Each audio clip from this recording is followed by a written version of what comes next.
Hey guys, I wanted to talk about Apple because I got an iPhone 4 and I always thought it ran like shit. I had to keep resetting it, blah blah blah, couldn't get signal anywhere. Thought I'd put the update on it. Guess what? The update makes this phone run terribly, and no one's surprised. There's never been a single time that I've updated software on a phone that it didn't just fucking wreck it. And my question is to Apple, why do you do this? Why do you sacrifice quality of service for innovation? Change the appearance of your software, change how the user interface is, but then severely reduce the quality of services on the phone. Mainly on the old iOS that came on the phone. If I wanted to watch YouTube, if I had 3G, golden. Did never skip. They had 1 bar 3G. Chug along. 1X would have to buffer a little bit, but it would still play if it had decent reception.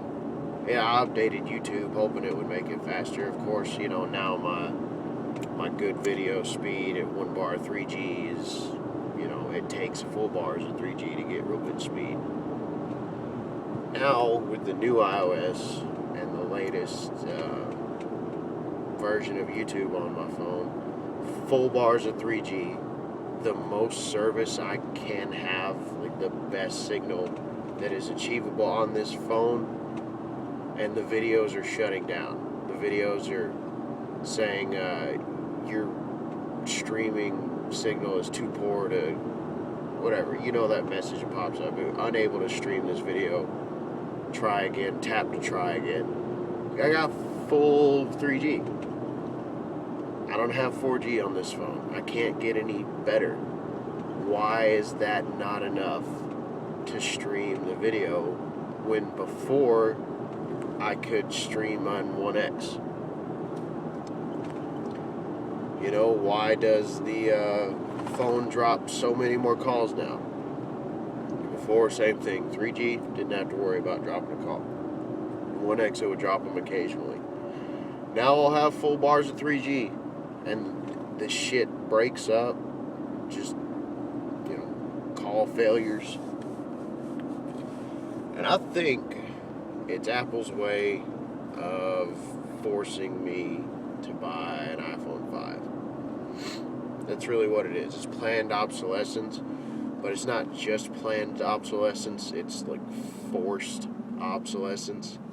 Of course, they're not going to give you any sort of service on your phone if you don't have the latest operating system on it.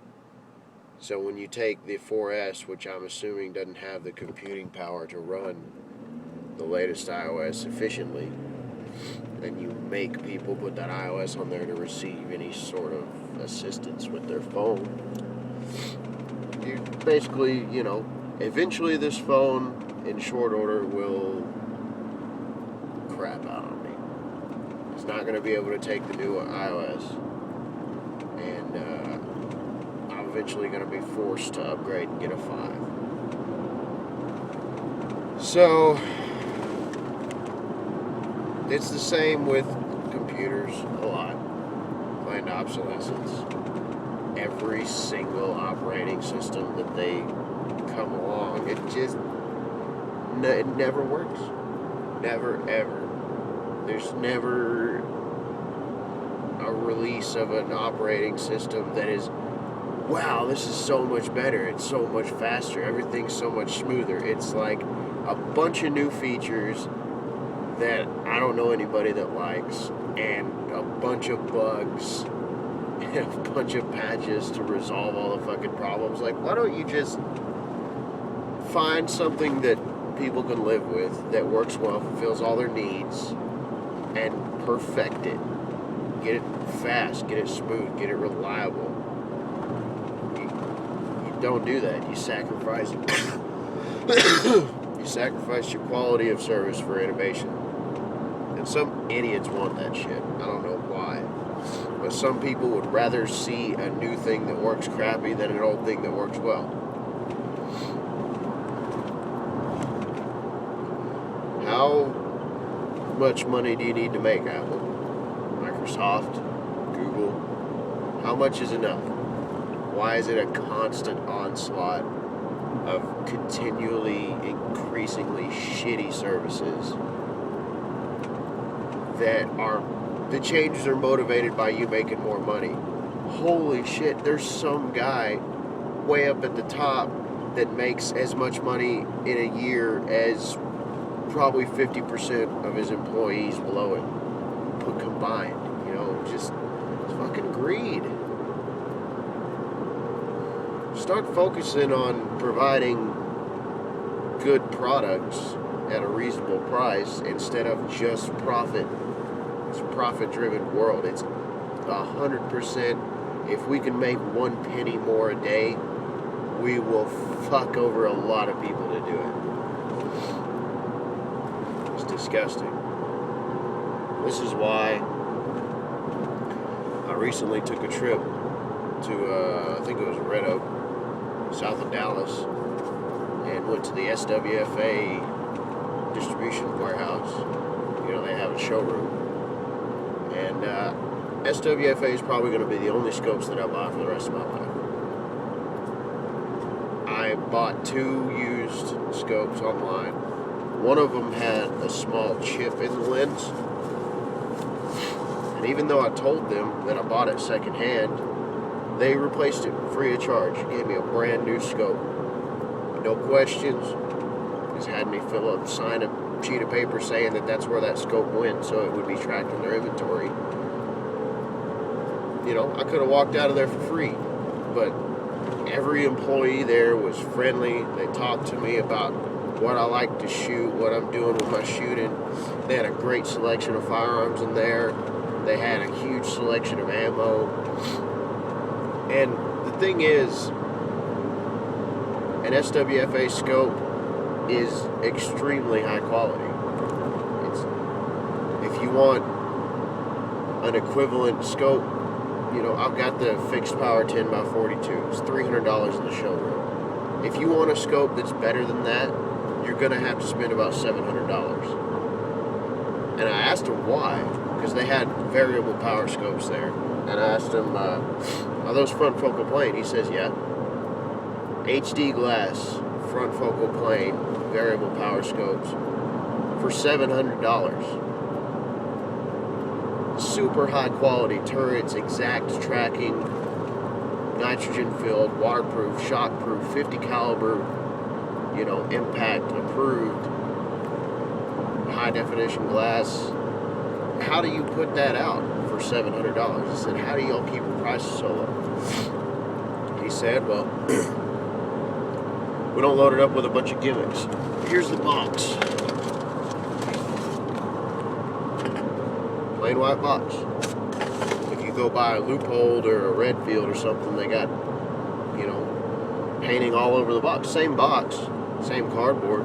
It's got printing, graphics, whatever, things to make it more attractive to the buyer. Well, that adds to cost. They don't include a bunch of gimmicks. They don't include a bunch of knockoff Butler Creek flip covers. They don't give you a little cloth in there. They don't give you, you know, whatever. It's little gimmicky things, keychain, cup holder, koozie, whatever. It's just the scope and bubble wrap and an Allen wrench to adjust the turns. So that drives down your cost because you're not throwing a bunch of extra bullshit in there. Also, they only deal with one factory. Their scopes are made in Japan, not China, but Japan. And the scope changes hands one time. It goes from the factory in Japan to the distributor in Texas. That means it's only marked up once. Most of your Loopholes and, you know, scopes like that, unless you go to Zeiss or Schmidt & Benner where you're going to be paying $1,500, most of the other scopes are made in China. And they change hands 4 or 5 times. They go from the factory to a wholesaler to a dealer to a distributor, and every time that scope changes hands, the price is marked up. So you got a scope, $600 scope is now $1,300 after you put in the advertising costs, the printing on the box, all the gimmicks they threw in there, all the times money's changed hands, blah blah blah. So that's why I'm buying SWFA, because they're delivering an extremely high quality product at an extremely reasonable price. And I wanted to support their business, you know. I was getting that scope for free, and those guys were so friendly to me that I brought my rifle in and say, hey, I'll buy a set of a set of scope rings for you if you let you mount it on my rifle. I bought, you know, a little bit of ammo. Spent about $100 there, just trying to support their business. And I told them, you know, from now on, I'm only buying SWFA scopes. Especially, there's no reason not to. If you want the ultimate prestige in optics equipment and you can afford to get that, go get a Zeiss. You know, go get a Night Force.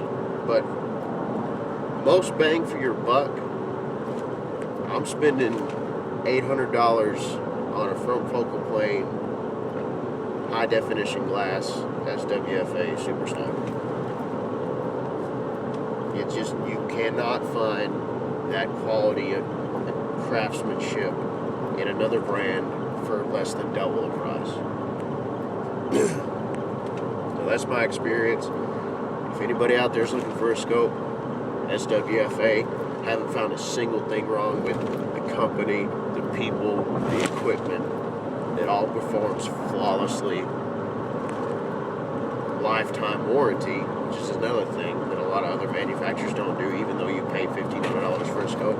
These guys have a lifetime warranty, no questions fucking asked.